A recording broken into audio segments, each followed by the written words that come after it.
எல்லோருக்குமே நண்பர்களான வணக்கங்கள். மீண்டும் உங்களை சந்திக்கிறதுல எனக்கு ரொம்ப சந்தோஷமாக இருக்குது.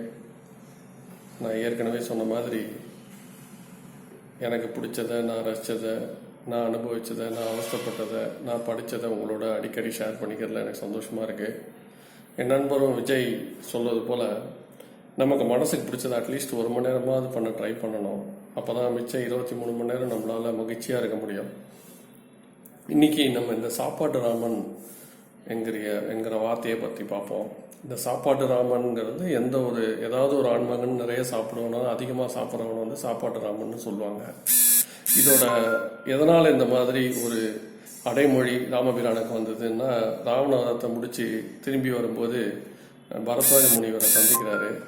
அந்த பரத்வாஜ முனிவரோட வேண்டுகோளுக்கு இணங்கி அவருடைய ஆசிரமத்தில் ஒரு நாள் தங்கி அடுத்த நாள் மதியம் சாப்பிட்டுட்டு போக வேண்டிய கட்டாயத்துக்கு இருக்கார் அவர். ஆனால் பரதனுக்கு இந்த தாமதம் பிறக்காது. ஏன்னா பரதன் இந்த 14 வருஷம் முடிஞ்ச வரைக்கும் தான் வெயிட் பண்ணுவான்.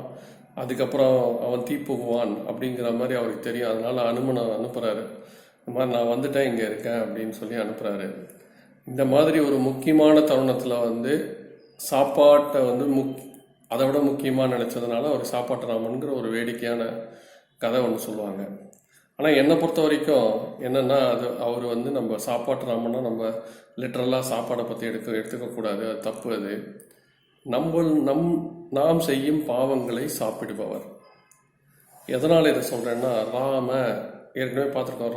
ராமன்னு சொல்கிறது திருமந்திரத்தை சொல்கிறது அவ்வளோ புண்ணியத்தை கொடுக்கும்.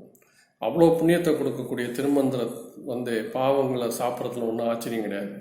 அதே மாதிரி எல்லா திருமந்திரத்திலையும் எல்லா திருமந்திரத்தை விட சொல்லக்கூடியது எளிதான திருமந்திரம் ராம ராம ராம ராம ராம ராம.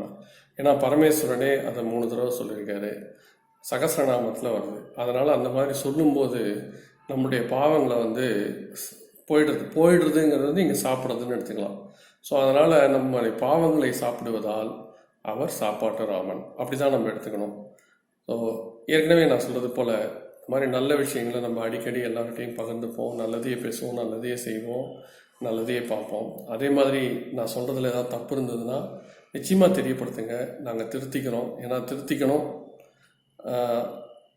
அதே மாதிரி நம்ம நல்லதை பேசும்போது, நல்லதை செய்யும்போது இந்த மாதிரி எதிர்மறையான எண்ணங்கள் நம்மளை விட்டு விளைக்கிறதுக்கு நிறையா வாய்ப்பு இருக்குது. விலகிடும், அதில் ஒன்றும் சந்தேகம் கிடையாது. அதனால் நம்ம நல்லதையே பேசுவோம், நல்லதையே கேட்போம், நல்லதையே பார்ப்போம்னு சொல்லிட்டு இன்றைக்கி இதோடு முடிச்சுக்கலாம். நன்றி, வணக்கம்.